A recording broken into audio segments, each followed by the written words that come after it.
Before the coronavirus, football revenues were at their best, but after the pandemic and the games being suspended for a long time, profits from television and advertising were greatly affected, and even some major clubs were on the brink of bankruptcy. Therefore, all the clubs were trying hard to find solutions to get out of the crisis, and on April 18, 2021, the biggest clubs in the world gathered on the idea of establishing the European Super League, with funding from JP Morgan, and in order to understand the magnitude of this funding, we will simply compare the profits generated from the European Champions League and the European Super Cup.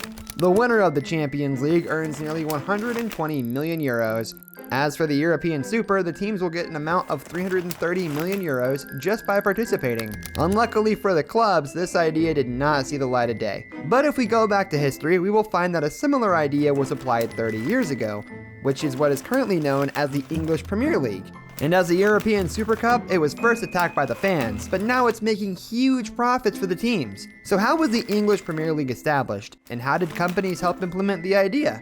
And what is the role of the businessmen in all this? In the 70s, attendance at the stadium was a sacred thing for the fans, and clubs were very resistant to the idea of broadcasting matches on television because this will affect the audience, which is the mainstay of the team's income, whereas televisions pay little money for broadcasting matches, and it is necessary to know that Britain at the time was suffering from a huge economic recession, and the only outlet for the people was football.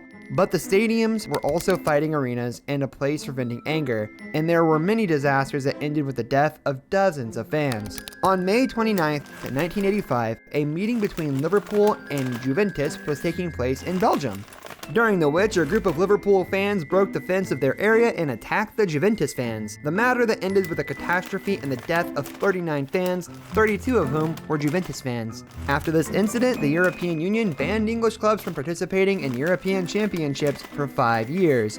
And this decision was a setback for all English teams because it will reduce their revenues, and the best players will leave to search for other teams. In 1982, the NFL signed a 5-year contract to broadcast matches on television. The value of this contract was $2 billion.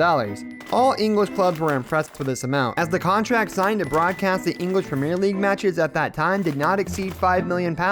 And this amount is divided by 92 clubs, which makes each club receive only a few thousand. So the clubs began to wage war on the TV channels, which in return refused to raise the contract price. And the question of the big clubs with big fan bases was, why do they share TV broadcast income with less popular clubs? So they started thinking about creating a league that contains the 20 most popular teams, and work on the idea continued from 1985 to 1991. In the year 91, the heads of the 5 largest clubs in Britain met, which are Manchester United, Liverpool, Tottenham, Everton, and Arsenal, and they decided to withdraw from the English Championship and form a league with 15 other big clubs. This tournament will be called the English Premier League, and all of the income will be for them only, and the date of its start has been set to be after a year. But this idea was met with great rejection by everyone, especially the Football Association, which countered the requirement with a law stipulating that any teams wanting to withdraw from the league must submit a notification 3 years before.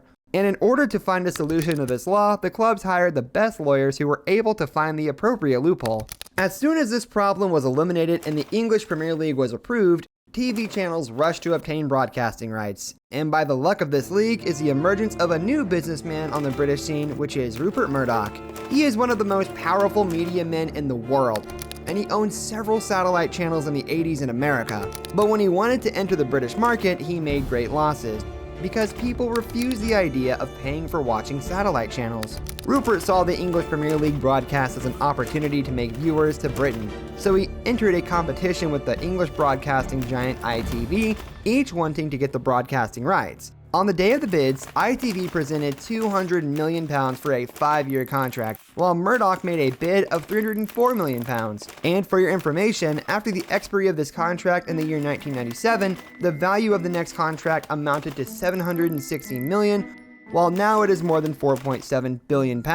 Now we understand why the teams want to establish the European Super League. Although the great resentment that has occurred towards the European Premier League is not far from what happened with the European Super League. Experts say that this league will make football lose its fun, which will cause the number of followers to decrease. But from an economic point of view, this league will make the clubs achieve fantastic profits. My questions to you today are, in your opinion, will football really lose its fun if the European Super is established? And is this idea completely abandoned, or will it be implemented in the future? Answer us in the comments. In the end, if you liked the episode, support us with a like and share the content with your friends.